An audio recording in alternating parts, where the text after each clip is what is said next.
Assalamualaikum warahmatullahi wabarakatuh.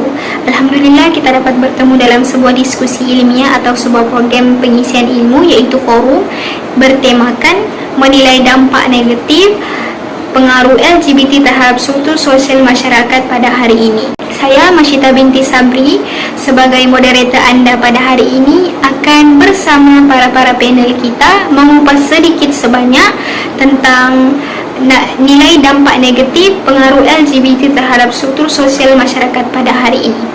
Sebelum kata bersulam bicara, sebelum ilmu menusuk di dada, kata orang tak kenal maka tak cinta. Memperkenalkan para panel kita pada hari ini. Panel kita yang pertama yaitu yang Ayu orangnya, Cik Syasha Awatif Liu binti Muhammad Luqman Liu. Panel kita yang kedua Kecik Molek orangnya, Cik Wan Iza binti Wan Abdul Ghani. Panel kita yang ketiga yang paling manis senyumannya, Cik Nur Ipah Soleha binti Ahmad. Dan panel kita yang keempat yang anggun orangnya, Cik Atika binti Abdul Halim. Baiklah, tanpa melengahkan masa, untuk mengupas lebih lanjut tentang tema kita pada hari ini, izinkan saya untuk mengacu soalan kepada panel kita yang pertama, Cik Syasha. Cik Syasha boleh terangkan definisi atau maksud LGBT beserta perkembangan pengaruh LGBT terhadap struktur sosial masyarakat pada hari ini yang menyebabkan keruntuhan etika dan peradaban. Silakan. Terima kasih moderator kita, Cik Masyita, yang mengajukan soalan. Baiklah, saya akan menjelaskan sedikit tentang definisi LGBT beserta perkembangannya.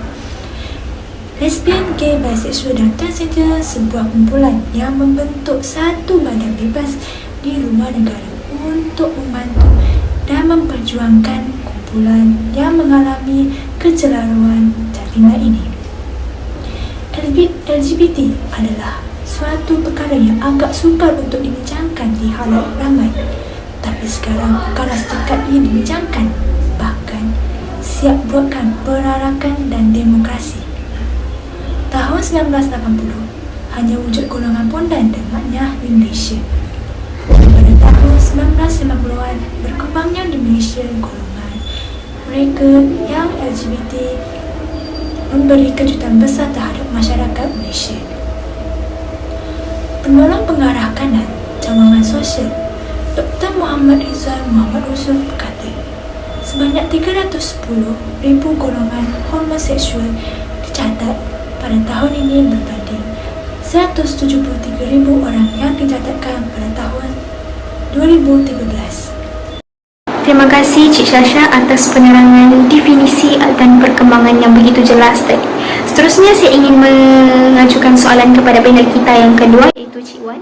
Cik Wan boleh terangkan sedikit isu-isu atau situasi pengaruh LGBT dalam struktur sosial masyarakat kita pada hari ini yang menyebabkan keruntuhan etika dan peradaban.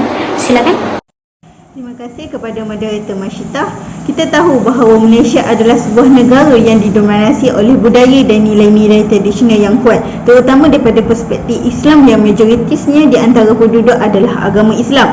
Tetapi apabila mengatakan tentang situasi LGBT dalam masyarakat di Malaysia, ia boleh dikatakan ia begitu membimbangkan kerana golongan ini sudah begitu berani untuk ke depan dan mempertahankan hak mereka seperti masyarakat yang lain.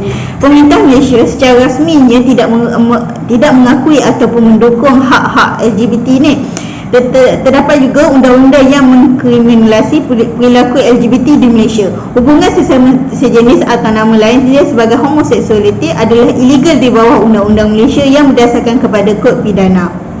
Kita juga dapat lihat bahawa kebanyakan masyarakat menolak keras kaum LGBT ini untuk terus meluas di negara Malaysia.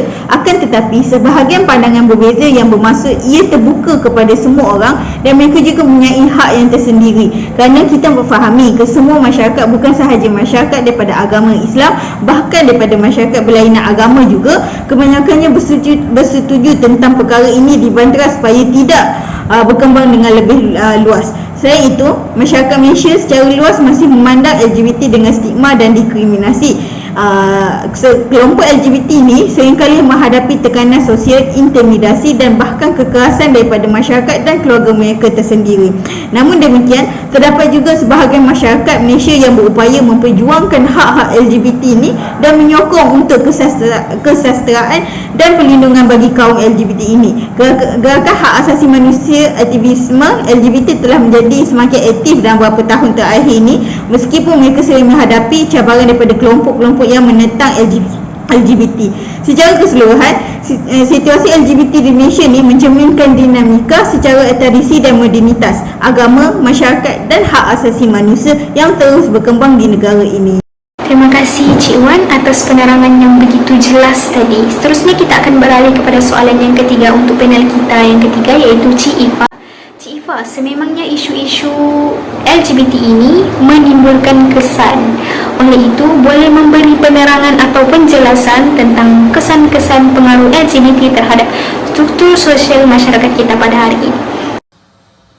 Terima kasih kepada saudara Mashita kerana telah pun mengajukan soalan kepada saya. Baiklah, antara kesan-kesan pengaruh LGBTQ terhadap masyarakat di Malaysia adalah boleh mempengaruhi generasi muda yang merupakan bakal pemimpin negara pada masa hadapan. Seperti yang kita tahu, di dalam media sosial, komuniti LGBTQ banyak mendedahkan tentang gaya hidup mereka dan menjadikan mereka berasa penting kepada masyarakat. Komuniti LGBTQ mengambil peluang ini untuk menyatakan suara mereka secara agresif dan memperjuangkan kebebasan mereka di Malaysia. Pendedahan melalui media sosial ini hakikatnya akan memberikan kesan yang negatif kepada generasi muda yang secara tidak langsung ia dapat mempengaruhi tingkah laku dan juga perkembangan kognitif bagi golongan remaja. Kesan yang kedua ialah berlakunya kebimbangan terhadap institusi kekeluargaan. Golongan LGBTQ telah merosakkan institusi kekeluargaan dan keselamatan masyarakat secara keseluruhannya kerana perkahwinan yang dibina ini bertentangan dengan syariat Islam. Hubungan seksual yang melibatkan kepada dua jantina yang serupa ini dipandang sebagai perbuatan yang tidak bertanggungjawab yang boleh menyebabkan konflik, keruntuhan keluarga dan sudah pasti perkahwinan daripada golongan sejenis ini tidak mampu untuk meneruskan legasi sesebuah keturunan tersebut. Sekiranya agenda ini tidak boleh dikawal dan masih berada di susur galur yang sama, maka ia memberikan kesan buruk kepada masyarakat untuk meningkatkan populasi manusia daripada tahun ke tahun.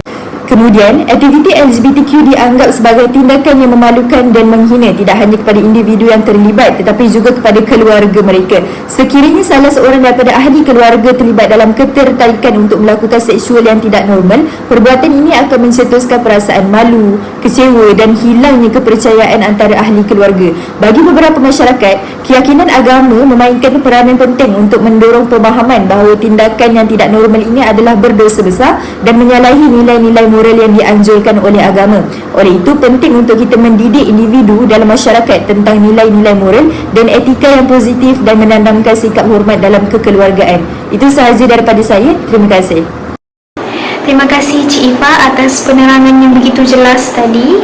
Seterusnya kita akan beralih kepada soalan yang seterusnya untuk panel kita yang keempat, iaitu Cik Atika. Cik Atika, apakah pandangan atau pendapat lain tentang pengaruh LGBT terhadap struktur sosial masyarakat kita pada hari ini, Cik Atika? Boleh terangkan sedikit? Terima kasih kepada moderator iaitu Saudari Mashita kerana mengajukan soalan. Baiklah, terlebih dahulu saya akan memperkenalkan diri saya. Nama saya Atika binti Abdul Halim. Apa yang dapat saya simpulkan daripada perbincangan ini berkaitan isu LGBTQ yang semakin meluas di Malaysia yang merangkumi pelbagai bidang, bukan sahaja daripada aspek perubatan, bahkan daripada aspek keagamaan, sosial, undang-undang, turut mengambil inisiatif sebagai peduli kepada masalah sesama insan bagi membendung golongan ini daripada menjadi lebih parah tanpa melewati batasan undang-undang dan menjadi masalah setiap pelbagai masyarakat. Dalam era globalisasi dan media sosial kini, masyarakat sangat mudah terpengaruh dengan setiap perkara yang dipaparkan dan dipertontonkan kepada mereka tanpa menilai kesan baik dan buruknya. Kerjasama pelbagai pihak perlu dipertingkatkan lagi agar objektif bagi memulihkan negara Malaysia dari terus dipengaruhi oleh perlakuan songsang ini. Cadangan bagi menangani isu LGBTQ dalam kalangan masyarakat di Malaysia ialah memberi kesedaran melalui pendidikan kepada masyarakat seperti melakukan program-program yang menerangkan tentang kesan atau keburukan LGBTQ di sekolah dan institusi tinggi. Orang awam juga boleh melakukan kempen-kempen melalui media massa, sosial media dan acara-acara komuniti yang membantu meningkatkan kesedaran dan mempromosikan penerimaan terhadap individu LGBTQ. Gejala LGBTQ ini sememangnya sukar untuk dibendung jika pihak-pihak berwajib gagal untuk bertindak pantas dalam memberi respon terhadap tingkah laku LGBTQ. Pelbagai jenis isu dapat dilihat dan kesemuanya menjurus kepada perkara negatif yang mampu merosakkan institusi masyarakat. Sebuah negara yang maju tidak hanya berkisar tentang kemajuan infrastruktur dan prasarana saja, malah yang lebih penting ialah menyentuh tata sikap, peradaban dan kehidupan sosial masyarakat yang menepati lunas kehidupan manusia sejagat.